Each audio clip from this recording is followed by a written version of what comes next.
avait trouvé que la solution n'était pas dans l'opposition, mais plutôt dans l'alliance. Nous avons parlé de Jésus-Christ, fils d'Abraham. C'est lui le chemin, la vérité. On ne peut arriver au Père que par lui.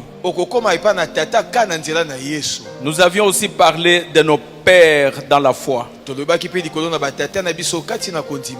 Mais nous avons aussi relevé un problème.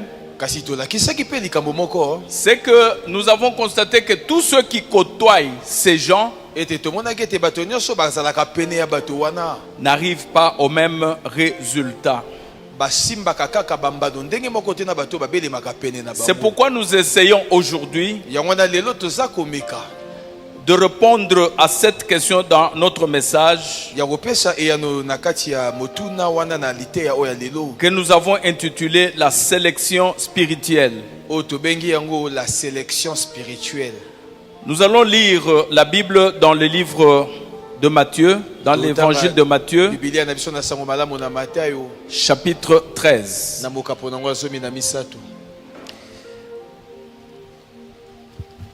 Verset 19.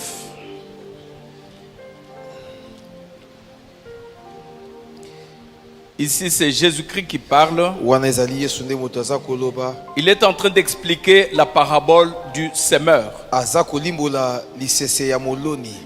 Il dit, lorsque un homme écoute la parole du royaume, vous m'excusez, j'ai la Bible Thompson.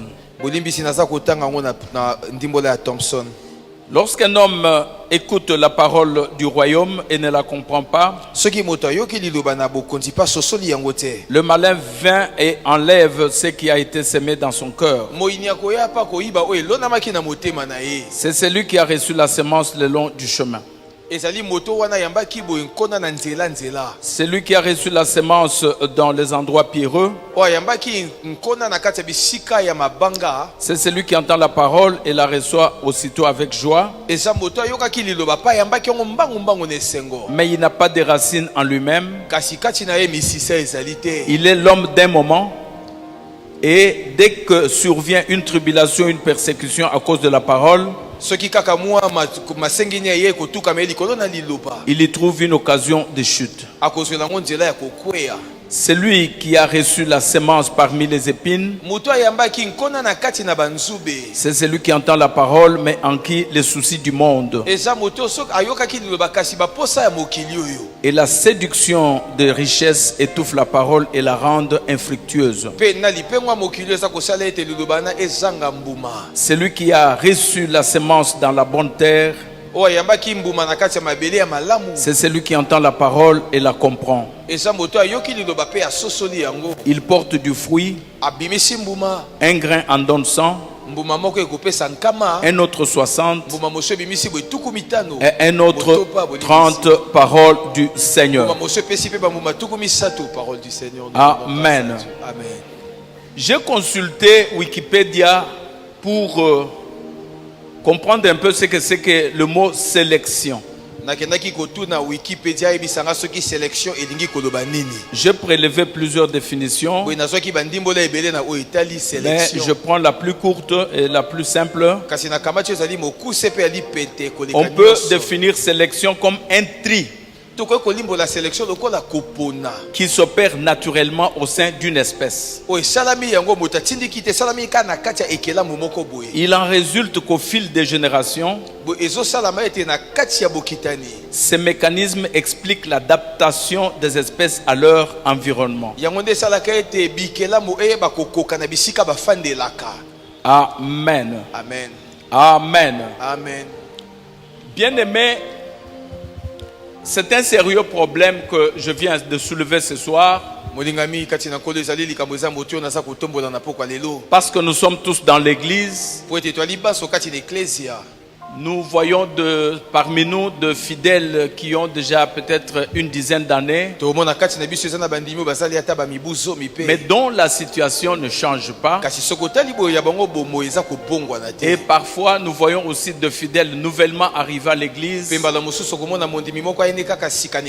qui commencent à émerger, qui sont épanouis. Quel est le problème? Selon ce texte que nous venons de lire, le problème c'est le cœur de l'homme. Parce que c'est là que va atterrir la parole. C'est la même parole qui est prêchée, mais tous ne la reçoivent pas de la même manière. Le Seigneur Jésus commence à expliquer. Il catégorise les auditeurs en 4 groupes. Il dit le premier groupe, ce sont des gens qui ne comprennent pas la parole. Ils viennent à l'église, la parole est prêchée, mais ils ne comprennent pas.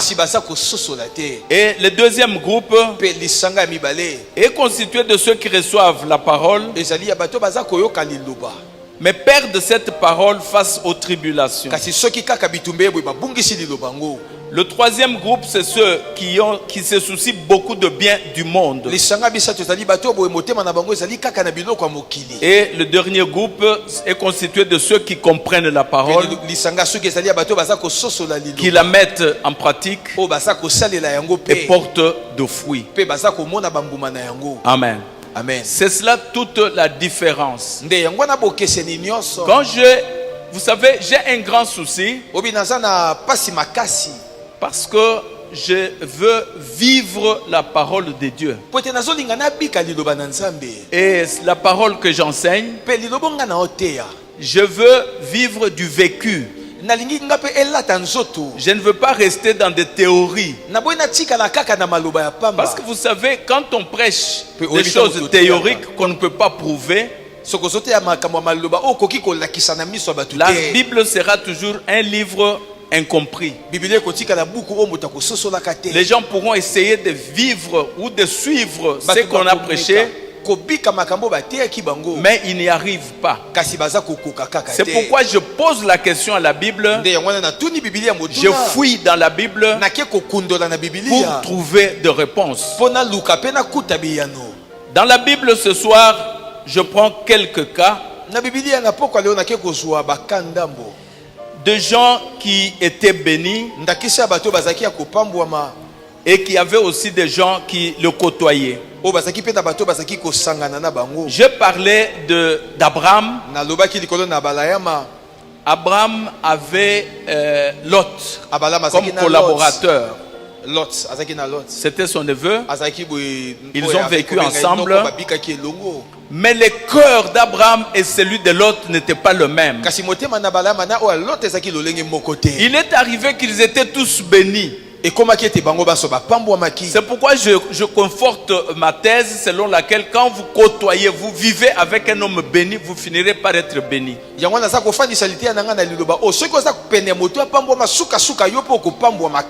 Ils se sont retrouvés tous riches, avec des grands troupeaux, si bien que leurs serviteurs commençaient à s'échamailler le terrain.